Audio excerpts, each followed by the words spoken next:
HPSC information में आप सभी का वेलकम है और मैं आशा करता हूँ कि आप सभी अच्छे होंगे। तो आज बात करेंगे टाइप ऑफ कंप्रेसर के बारे में। पिछले एपिसोड में हमने बात किया था चीलर के कुछ सर्टेन सिनेरियो के बारे में, क्या क्या जो कॉमन फॉल्ट है, किस तरह का कॉमन फॉल्ट आता रहता है। तो आज हम बात करेंगे कंप्रेसर टाइप के बारे में। कंप्रेसर जैसा कि आपको पता ही है, पिछले एपिसोड में बात किया था, पिछले एपिसोड में कि कंप्रेसर का क्या काम है। जैसे कि नाम से पता चलता है कंप्रेस, ये रेफ्रिजरेंट को पंपिंग करता है। जैसे हमारे शरीर में, हमारे बॉडी में जो काम हार्ट का होता है, जो काम हृदय का होता है, वो ब्लड को पंप करता है, ब्लड को सर्कुलेट करता है पूरे बॉडी में, पूरे शरीर में। उसी तरह से कंप्रेसर का काम है, ये रेफ्रिजरेंट को कंप्रेस करता है, गैस को कंप्रेस करता है एयर कंडीशन सिस्टम के पाइपिंग लाइन में। ठीक है, तो नंबर 1 में यहाँ पर आता है रेसिप्रोकेटिंग कंप्रेशन। ये जो होता है ये पिस्टन टाइप होता है। आपने देखा होगा पंपिंग सेट्स वगैरह में, इंजन वगैरह में, उसमें एक लैलेंट पिस्टन होता है। रेसिप्रोकेटिंग यानी रिसीव करता है फिर उसको भेजता है। ठीक है, तो नेक्स्ट एपिसोड में मैं कोशिश करूँगा उसको इमेज के ज़रिए आपको बताने का, समझाने का। तो ये इस तरह का क्वेश्चन इंटरव्यू में जनरली पूछा जाता है, अक्सर पूछा जाता है।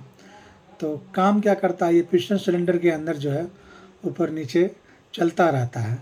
ठीक है, बिल्कुल कार इंजन जैसे। इसका यूज जो विंडो एसी में, स्प्लिट एसी में और स्मॉल चिलर में यूज होता है। इसका एडवांटेज क्या है ना कि लो कॉस्ट का होता है, हाई प्रेशर रेशियो है, इजी रिपेयर है। ठीक है, डिसएडवांटेज क्या है कि ज़्यादा वाइब्रेट और नॉइज करता है और मेंटेनेंस इसका हाई है। दूसरे नंबर पर आता है यहाँ पर स्क्रॉल कंप्रेसर। स्क्रॉल कंप्रेसर जो ये 2 स्पायरल स्क्रॉल होता है। ठीक है ना, 2 स्पायरल स्क्रॉल होता है, एक फिक्स होता है और एक रोटेटिंग होता है। ठीक है, और उसी से ये रोटेट करता है और ये गैस को कंप्रेस करता है। ये स्प्लिट एसी के मॉडर्न में और वीआरवी वीआरएफ में और स्मॉल मीडियम चीलर में भी होता है। आपने सुना होगा चीलर का नाम। चीलर का जो नाम होता है वो कंप्रेसर पे डिपेंड करता है। Screw compressor, scroll compressor, reciprocating है। तो इसका डिसएडवांटेज ये है कि ये साइलेंट ऑपरेशन है, हाई एफिशिएंसी है, लो मेंटेनेंस है। डिसएडवांटेज इसका ये है कि रिपेयर मुश्किल होता है, कॉस्ट थोड़ा ज़्यादा है। ये एडवांटेज था, मैं इसको डिसएडवांटेज बोल दिया। एडवांटेज में ये आता है silent operation, high efficiency and low maintenance. उसके बाद तीसरे नंबर पे आता है रोटरी कंप्रेसर। रोटरी कंप्रेसर क्या है, ये रोटेटिंग वैन के थ्रू गैस को कंप्रेस होती है यहाँ पर। और इसका यूज कहाँ होता है, विंडो एसी में, इन्वर्टर एसी में, स्मॉल टेनेंस सिस्टम में। इसका एडवांटेज ये है कि कम्पैक्ट साइज है, लो नॉइज है, गुड फॉर। डिसएडवांटेज ये है इसका लिमिटेड कैपेसिटी है, हाई प्रेशर के लिए सूटेबल नहीं है। उसके बाद यहाँ पर आता है स्क्रू कंप्रेसर। स्क्रू कंप्रेसर का काम का तरीका ये है कि 2 हेलिकल स्क्रू गैस को कंप्रेस करता है। उसके बाद जो है ये कंटिन्यू फ्लो करता रहता है। वो आपने देखा होगा गांव में पहले होता था जो ग्रास कटिंग, जो लोग जो है गाय या भैंस का जो लोग पोषण करते हैं, पहले एक मशीन आती थी। उसके मशीन के आप जो है वो दांत को देखो, जो ग्रास को जो है कंप्रेस करके आगे ले जाता है, उसमें किस तरह से चैन बना हुआ होता है। तो उसी तरह से जो स्क्रू कंप्रेसर होता है उसमें इसी तरह से टीथ सिस्टम बना हुआ होता है। और ये आपको वाटर कूल चिलर हो गया, उसके बाद large commercial building, hotels, mall, hospital. Advantage ये है इसका कंटिन्यूस ऑपरेशन है, लेस वाइब्रेशन है, मीडियम लार्ज कैपेसिटी है।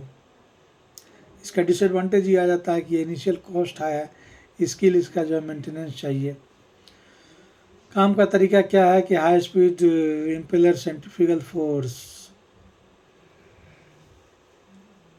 यहाँ पर फिफ्थ नंबर में यहाँ पर होगा आपको सेंट्रीफ्यूगल फोर्स। ठीक है ना। सेंट्रीफ्यूगल कंप्रेसर,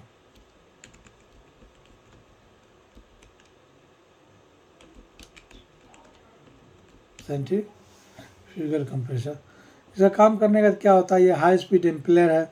सेंट्रीफ्यूगल पंप देखा होगा ना आपने, जो पंप हमारे डोमेस्टिक यूज के लिए जो इंस्टॉल होता है वो सेंट्रीफ्यूगल पंप ही तो होता है। वो हाई स्पीड इम्पेलर है, सेंट्रीफ्यूगल फोर्स से गैस को कंप्रेस करता है। उसके बाद इसका यूज कहाँ, वेरी लार्ज चीलर, जहाँ 300+ TR कैपेसिटी का हो, एयरपोर्ट्स हो, मेट्रो हो, डेटा सेंटर हो। उसके बाद इसका एडवांटेज ये है कि वेरी हाई कैपेसिटी है, बेस्ट एफिशिएंसी है फुल लोड के लिए, लॉन्ग लाइफ है। और इसका डिसएडवांटेज ये होता है कि वेरी कॉस्टली है, पार्ट लोड एफिशिएंसी लो होता है विदाउट VFD के। और अगर डिजिटल इन्वर्टर कंप्रेसर का बात किया जाए यहाँ पर, तो special type control base speed है यहाँ पर, वाया कैपेसिटी और वेरिएबल होता है। इसका यूज कहाँ होता है, डिजिटल इन्वर्टर का ये होता है इन्वर्टर एसी में, VRV VRF सिस्टम में। एनर्जी सेविंग है, टेम्परेचर कंट्रोल है, लो प्रेशर कंजप्शन है, लो पावर कंजप्शन है। क्विक समरी यहाँ पर अगर देखें आप, कंप्रेसर का एक चार्ट है जहाँ पर क्या है कि कंप्रेसर टाइप, कैपेसिटी लो, रेसिप्रोकेटिंग और रोटरी का जो कैपेसिटी है यहाँ पे लो है। और विंडो, इसका एप्लीकेशन जो विंडो स्प्लिट एसी में, इन्वर्टर एसी में। वहीं अगर बात करें स्क्रोल का, तो ये लो मीडियम है, स्प्लिट प्लस VRF है। और स्क्रू जो है इसका मीडियम हाई और चिलर में होता है। आज हमने जाना टाइप्स ऑफ चिलर्स के बारे में, टाइप्स ऑफ कंप्रेसर के बारे में, कितने तरह के कंप्रेसर होते हैं, इसका क्या काम है। तो आगे चल कर के जो है इसी कंप्रेसर पे चिलर का भी नाम नॉमिनेट होता है। जिस टाइप का चिलर में कंप्रेसर यूज होता है, उसी टाइप का वहाँ पर कंप्रेसर, उसी टाइप का उसको नाम दिया जाता है। तो आज के लिए बस इतना काफ़ी है। आप अपना ख्याल रखिए, अपनों का ख्याल रखिए। आपको HVAC से रिलेटेड कोई भी क्वेश्चंस हो तो आप इसमें कमेंट्स करें, और मैं कोशिश करूँगा उस टॉपिक पे आपसे बात करने के लिए। चलिए, अपना ख्याल रखिए, मिलते हैं फिर नेक्स्ट एपिसोड में।